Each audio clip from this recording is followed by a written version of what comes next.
Hello बच्चों, आज की इस वीडियो में बहुत ही इम्पोर्टेंट टॉपिक आपके साथ डिस्कस करने वाला हूं क्योंकि ये पेपर आपके लिए इतना इम्पोर्टेंट है। आपने स्किप किया तो आपको एक अच्छे क्वेश्चन आपको पता नहीं चल पाएगा कि यहाँ पर कौन सा क्वेश्चन आपके लिए इम्पोर्टेंट हो सकता है। तो इस वीडियो को स्किप मत करिएगा, पूरा यहाँ पर देखिएगा और यहाँ पर मैं सल्यूशन के साथ आपको बताऊँगा। यहाँ पर ये नहीं कि मैं सल्यूशन नहीं बताऊँगा, यहाँ पर पूरा सल्यूशन दूंगा, कैसे समझाऊंगा कि वे सभी क्वेश्चन कैसे होंगे। इस वीडियो में मैं तो यहाँ पर बहुविकल्पी आपको सॉल्व करना नहीं बताऊंगा। अगले वीडियो में हमने बहुविकल्पी सभी का अच्छे से बता दिया था, लेकिन इस वीडियो में मैं यहाँ पर ये जो क्वेश्चन दे दिए गए हैं इन्हें मैं स्टेप बाय स्टेप, यहाँ पर ये वाला नहीं, ये यहाँ पे जो 2 नंबर का एक क्वेश्चन आपका दे दिया गया है, यहाँ पर ये वाला क्वेश्चन जो पांचों दिए गए हैं, यहाँ पर हर एक क्वेश्चन को काफ़ी अच्छे से हमने यहाँ पर पीडीएफ फॉर्मेट में कन्वर्ट कर दिया है, जिसे मैं यहाँ पर काफ़ी अच्छे से हर एक क्वेश्चन को आपको अच्छे से बताऊंगा ये क्वेश्चन कैसे हुआ है और इसे आपको पेपर में कैसे करना है। तो इस वीडियो में आप अच्छे से बने रहिए। तो चलिए यहाँ पर देखते हैं कि हम लोग यहाँ पर इन सभी पांचों क्वेश्चन को काफ़ी अच्छे तरीके से हम लोग करेंगे। तो चलिए स्टेप बाय स्टेप हम लोग देखते हैं। अब यहाँ पर देखिए, पहला हमारा क्वेश्चन क्या था? समांतर श्रेणी। बच्चों, समांतर श्रेणी में यहाँ पर किसी एरिथमेटिक प्रोग्रेशन, समांतर श्रेणी, किसी समांतर श्रेणी का 17वां जब भी पद बोला जाए बच्चों, तो यहाँ पर सिर्फ आपको ये फार्मूला याद रखना है बच्चों, उसके 10वें पद से 7 अधिक है। 17वां जो पद है उसके 10वें पद से क्या है? 7 अधिक है। तो यहाँ पर 17 वाला जो पद है, 17वां, ठीक है, उसके 10वें पद से, 10वां पद से क्या है? 7 अधिक है। ठीक है बच्चों, यहाँ पर इस बात को याद रखिएगा। 17वां पद मतलब यहाँ पर ए प्लस 16d और यहाँ पर 10वां पद ए प्लस 9d। यहाँ से आप देख सकती हो, अगर यहाँ पर n की जगह पर मैं 10 रखूंगा तो 9d ही आएगा, क्योंकि एक क्या होगा बच्चों? माइनस हो जाएगा। तो इस बात को हमेशा ध्यान दीजिएगा। तो इस तरह से हमें क्वेश्चन क्या करना है और काफ़ी अच्छे तरीके से समझना है। तो यहाँ पर, अब यहाँ पर दिया, ये तो दिया था, ठीक है, तो दिया गया था। अब उसके अनुसार जो दिया है, ए प्लस 16d बराबर ए प्लस 7d और 7 अधिक था, यहाँ पर 7 हमने ऐड कर दिया। तो 16d और यहाँ से देखिए ए से ए क्या होगा बच्चों? कैंसिल हो जाएगा और 16 में से इधर माइनस इधर आ जाएगा, तो 16 माइनस 90d हो जाएगा 7 और 7d इक्वल टू 7 आ जाएगा, d इक्वल टू हमारा 1 आ जाएगा बच्चों। यहाँ पर हमारा आंसर क्या होगा? राइट हो जाएगा। और इस तरह से आपको एग्जाम में, पेपर में आपको कर देना है। आपका 2 नंबर यहाँ पर तैयार हो जाएगा, 2 नंबर आपको फिक्स है, मिल जाएगा बच्चों। इस तरह से पेपर में आपको करना होगा। अब यहाँ पर हम देखेंगे, आगे की तरफ बढ़ते हैं और देखते हैं। यहाँ पर देखिए, यहाँ पर दे दिया गया है एक द्विघात समीकरण हमारा दिया गया बच्चों, ठीक है। ये द्विघात समीकरण हमारा दे दिया जाता है। अब यहाँ पर आपको क्या करना है? प्रूव करना है कि ये यहाँ पर इस रूप में है, A x square plus B x plus C. जब भी गुणनखंड ना हो बच्चों, मूल अगर हमें निकालना हो, तो हम पाइथागोरस प्रमेय का सहारा लेते हैं। इसके सहारे के अनुसार से हम x बराबर minus B plus minus under root B square minus 4ac बटे 2a, यहाँ पर ध्यान दीजिए, बटे 2a है, ठीक है। तो यही फार्मूला हम यहाँ पर अप्लाई करेंगे, जिससे हमारा आंसर यहाँ पर आ जाएगा। तो अब यहाँ पर देखिए, a का मान कितना है? √2 है, b का मान कितना है? 7 है और यहाँ पर c का मान कितना है? यहाँ पर ये है। तो सबसे पहले हमें यहाँ पर बी स्क्वायर माइनस 4ac का मान निकाल लेते हैं। तो यहाँ पर देखिए 49, 7 7 49 हो जाएगा और यहाँ पर 4 इंटू √2 इंटू 5√2, यहाँ पर 49 माइनस 40 आ जाएगा। तो हमारा बी स्क्वायर माइनस 4ac कितना आ गया बच्चों? बी स्क्वायर माइनस 4ac हमारा 9 के इक्वल आ गया। तो अब यहाँ पर 9 के इक्वल आ गया है। तो अब यही क्या होगा? रूट के जब जैसे बाहर यहाँ पर निकलेगा, रूट में होता है, तो अब देखिए यहाँ पर क्या अब लगाएंगे?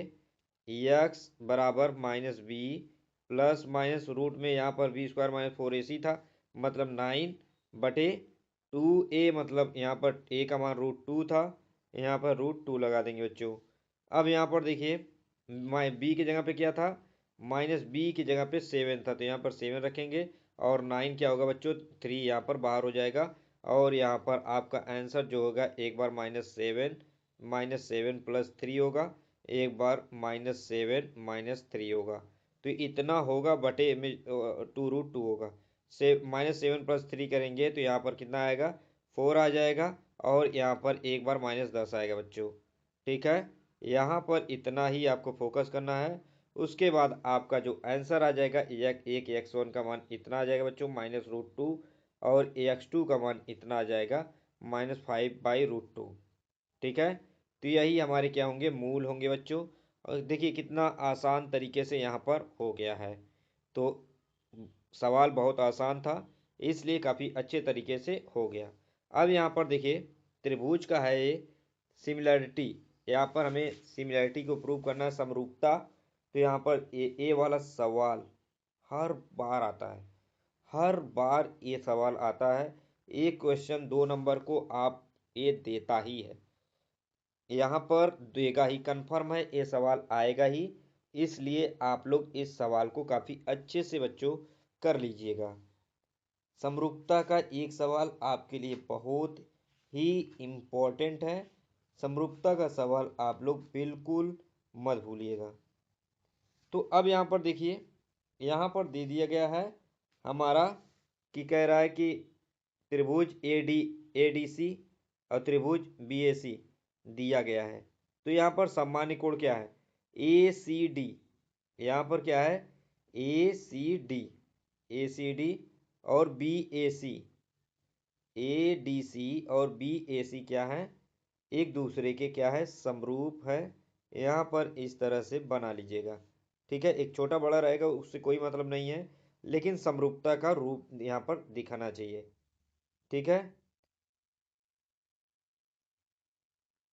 अब यहाँ पर देखिए समान त्रिभुज में क्या है, समान त्रिभुज का समान, अगर ए सी, यहाँ पर सी ए है, यहाँ पर सी ए है, तो ये सी डी है। तो यहाँ पर ध्यान दीजिएगा ए सी डी है, तो ए इसकी भुजा ए वाली भुजा इसके बटे में होगी, नहीं ए सी बी होगा बच्चों। ठीक है, इसकी भुजा इसके बटे होगी। ठीक है, और सी डी यहाँ पर ए वाली भुजा के बटे में होगी। ठीक है, सी ए, तो यहाँ पर इस तरह से आप लोग लगा सकते हैं और यहाँ पर क्या हो जाएगा, CA² बराबर CB/CD के बराबर आ जाएगा, इति सिद्धम। यहाँ पर ज़्यादा कुछ मत करिएगा क्योंकि ये 2 नंबर का सवाल है, इतना ज़्यादा टाइम पास मत करिएगा। ज़्यादा टाइम पास करोगे आपका ज़्यादा समय जाएगा, मैथ में ज़्यादा समय कमाना सबसे बड़ी मूर्खता होती है। ठीक है, कोई क्वेश्चन फंस जाए तो उसे वहीं पर छोड़ दो, आगे की तरफ बढ़ो, उन बस वहाँ पे ऐसे कर देना, आगे की तरफ बढ़ते रहो, उसके नीचे करते रहो, जब हो सकता है वो याद आ जाए तो उसके बाद वो वाला कर लेना। ठीक है, अब यहाँ पर हमारा यहाँ पर दे दिया गया है बच्चों वृत्त से, यहाँ पर दिया गया है वृत्त। अब यहाँ पर वृत्त से स्पर्शित त्रिभुज, एक चतुर्भुज ABCD के चारों ओर एक त्रिभुज है बच्चों। ठीक है, क्या है, ABCD त्रिभुज क्या है, ABCD। ठीक है, अब ये त्रिभुज के चारों ओर क्या है, यहाँ पर सट रहा है। ठीक है, यहाँ पर आप लोग समझ जाइएगा सट रहा है। अब यहाँ पर क्या है, क्या है, ए है, यहाँ पर ए है, ए वाला बी है, ए वाला बच्चों सी है, ए वाला डी है। ठीक है, अब यहाँ पर एक बिंदु आर है, एक बिंदु यहाँ पर पी है और यहाँ पर एक एस है और यहाँ पर क्यू है। ठीक है, अब यहाँ पर क्या है, ए पी, ए और पी, ए और पी क्या है, ए पी और ए एस। यहाँ पर देखिए ए पी है और ए एस है, एक दूसरे के क्या है, स्पर्श रेखा के अनुसार, ठीक है, गुण के अनुसार ए पी और ए एस एक दूसरे के बराबर है। अब यहाँ पर बी और यहाँ पर देखिए बी पी और बी क्यू क्या है, एक दूसरे के बराबर है बच्चों, यहाँ पर देखिए। ठीक है, अब यहाँ पर सी क्यू, यहाँ पर देखिए सी क्यू और सी आर एक दूसरे के क्या है बच्चों, बराबर है। अब यहाँ पर सी क्यू सी हो गया, सी क्यू सी आर एक दूसरे के क्या है, बराबर है। अब यहाँ पर देखिए डी डी अब यहाँ पर देखिए डी और डी आर एक दूसरे के क्या है बच्चों, बराबर है।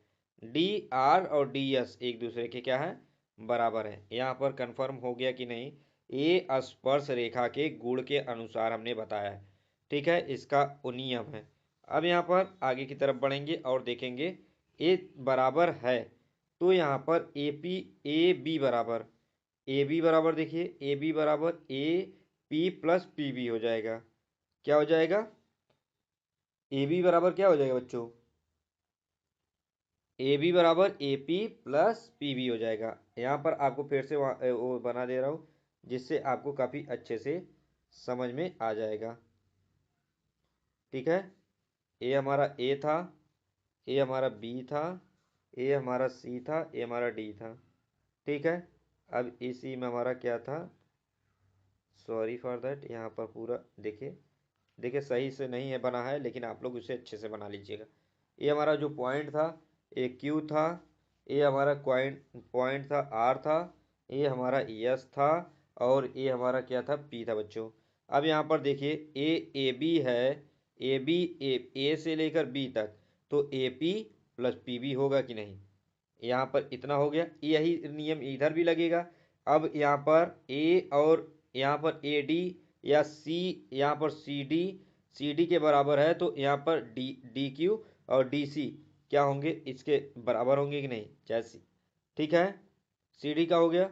अब यहाँ पर सी डी सी डी है, और यहाँ पर क्या है बच्चों, ए डी हमारा हो गया, ए डी। ठीक है, इस तरह से हमें क्या करना है ए डी हमारा ए यस और यस डी, ये हमारा हो जाएगा। इसी इसी प्रकार ये भी हो जाएगा। तो इसी तरह से बच्चों A B plus C D, A B A B plus C D, A B plus C D, A D और बी सी के क्या होंगे, इक्वल होंगे बच्चों, इति सिद्धम। यहाँ पर ये बात आपको काफ़ी अच्छे से समझ में आ गया होगा। अब यहाँ पर आगे की तरफ अगला क्वेश्चन देखेंगे बच्चों। हमारा अगला क्या है, बहुत ही आसान होते हैं रचना, और यहाँ पर नियम के अनुसार चलोगे तो काफ़ी मज़ा आएगा। अब यहाँ पर देखेंगे, अब देखिए संख्याइकी का ये सवाल है, और दिया गया है निम्नलिखित सारणी का माध्य यहाँ पर इतना है, और यक्स वाई का आपको मान निकालना है। सबसे पहले आपको यहाँ पर इतना चीज़ तो देख ही लेना है, यहाँ पर वर्गांतर दे दिया गया है और यहाँ पर बारंबारता दे दिया गया है। ठीक है, इतना आपको क्या करना है, देख लेना है। उसके बाद यहाँ पर देखिए कि हमारा जो दिया है, यहाँ पर समेसन ऑफ एफ यहाँ पर दे दिया गया है। यहाँ पर आपको दिखा देते हैं कि हमारा जो है, थोड़ा सा ऊपर करेंगे, यहाँ पर देखिए ए दे दिया गया है, एन बराबर 60। ठीक है, यहाँ पर टोटल बता दिया गया है कि इसका मान क्या है, 60 है। तो इसलिए यहाँ पर हमारा जो है कि यहाँ पर इसका मान जो है 60 दे दिया गया है। अब जब 60 दे दिया गया है, तो इसे हम जोड़ेंगे 5 प्लस एक्स प्लस 20, फिर 15, फिर वाई, फिर 5 जोड़ने के बाद हमारा इतना 60 होना चाहिए। समेसन ऑफ एफ 60 है, तो एक्स प्लस वाई बराबर कितना आ जाएगा, 15 आ जाएगा बच्चों, अगर हम निकालेंगे तो। अब यहीं पर हमारा इतना आ गया, इसके बाद हम क्या करेंगे, मध्य मान निकालेंगे। ठीक है, एक्स प्लस वाई हमारा 15 आ गया, समीकरण नंबर 1 बन गया हमारा। अब यहाँ पर मध्य मान निकालने के बाद 5 आया। देखिए मध्य मान हम लोग कैसे निकालते हैं, ये जो संख्या होती है उसके बटे हम लोग क्या करते हैं, 2 से बच्चों, यहाँ पर 5 और 10 है, जोड़ेंगे, 5 10 जोड़ने के बाद 2 से भाग देंगे, 10 और 20 जोड़ेंगे, उसके बाद 2 से भाग दे देंगे, वही हमारा क्या आएगा, मध्य मान आ जाएगा। ठीक है, तो यहाँ पर हमारा मध्य मान आ चुका है। मध्य मान को हम लोग क्या करेंगे, यहाँ पर देखिए, यहाँ पर मध्य मान आ चुका है। अब यहाँ पर क्या दिया गया है बच्चों, समेसन एफ एक्स, यहाँ पर दे दिया गया समेसन एफ एक्स, मध्यमान हमारा निकल चुका है। अब देखेंगे हमारा, तो यहाँ पर देखिए हमने यहाँ पर डायरेक्टली लिख दिया है। जब आप यहाँ पर ए जो है यहाँ पर दो ओ बनाएंगे, ठीक है। अब देखिए एक में हमारा ए है एफ, ठीक है, एक में एक्स को लिखेंगे, ठीक है। यहाँ पर देखिए एक्स वाला क्या है, पहला पद हमारा 5 है, 10 15 है, और उसके बाद 25 है, और 35 है, और 45 55, इस तरह से है, ठीक है। अब यहाँ पर 5 के सामने क्या होगा बच्चों, यहाँ पर 5 के सामने ए वाला यफ का मान, ठीक है, 5 होगा, और यहाँ पर 15 यक्स होगा, अब यहाँ पर 20 होगा। इन सभी का आप मल्टीप्लाई करके जोड़ेंगे जब, तब हमारा यहाँ पर कितना आएगा, 1325 प्लस 15 एक्स प्लस 45 वाई आ जाएगा। इतना हमारा आने के बाद आपका जो है यहाँ पर देखिए, यहाँ पर क्या आएगा, इतना करने के बाद यहाँ पर इतना आ जाएगा। फिर यहाँ पर ये फार्मूला लगा देंगे हम, जबकि हमारा माध्य यहाँ पर आपको सबसे पहले मैंने बता दिया था कि माध्य यहाँ पर दिया गया है कि 28.5 है, ठीक है। यहाँ पर माध्य हमारा क्या है, दे दिया गया है 28.5 है। तो यहाँ पर हम रख देंगे 28.5 इंटू 60, ठीक है, कितने हैं। अब यहाँ पर देखिए इंटू 60 क्यों लगाया हूँ, यहाँ पर देखिए हमें इतना ही लिखना था कि यहाँ पर 28.5 बटे, देखिए समेसन एफ एक्स ए पूरा है, और बटे जो 60 था ए बटे वाला ए उसके इधर आ गया, मल्टीप्लाई हो गया, ठीक है 60। तो यहाँ पर आप लोग ध्यान दीजिएगा। अब यहाँ पर मल्टीप्लाई करने के बाद 1710 बचा, और यहाँ पर 1325 प्लस यहाँ पर 15 एक्स प्लस 45 वाई उधर जाके घट जाएगा। यहाँ पर हमारा इस समीकरण को सॉल्व करने के बाद समीकरण नंबर 2 बनेगा, और समीकरण 1 और 2 को सॉल्व करेंगे बच्चों, तो हमारा आंसर जो है काफ़ी अच्छे से यहाँ पर आ जाएगा, ठीक है। समीकरण नंबर 1 और 2 को हम यहाँ पर सॉल्व कर देंगे या घटा देंगे, ठीक है। 1 और 2 को हल करने पर हमारा मान x बराबर 10 y बराबर 5 आएगा। तो याद रखिएगा ये काफ़ी अच्छे क्वेश्चन थे, और इन्हें अच्छे से एग्जाम में दोहरा लीजिए क्योंकि बहुत ही इम्पोर्टेंट क्वेश्चन है। वीडियो अच्छा लगा हो तो प्लीज़ लाइक करिएगा, चैनल को सब्सक्राइब मत करना भूलिएगा मत। अगर और भी आपको किसी भी क्वेश्चन को सॉल्व करना चाहते हैं, कमेंट करो, आपको कौन सा पेपर नहीं आता, किस ईयर का आपको नहीं समझ में आ रहा है, मैं यहाँ पर आपको सॉल्व करके बताऊंगा कि आप उसे कैसे सॉल्व कर सकते हो। Thank you for watching.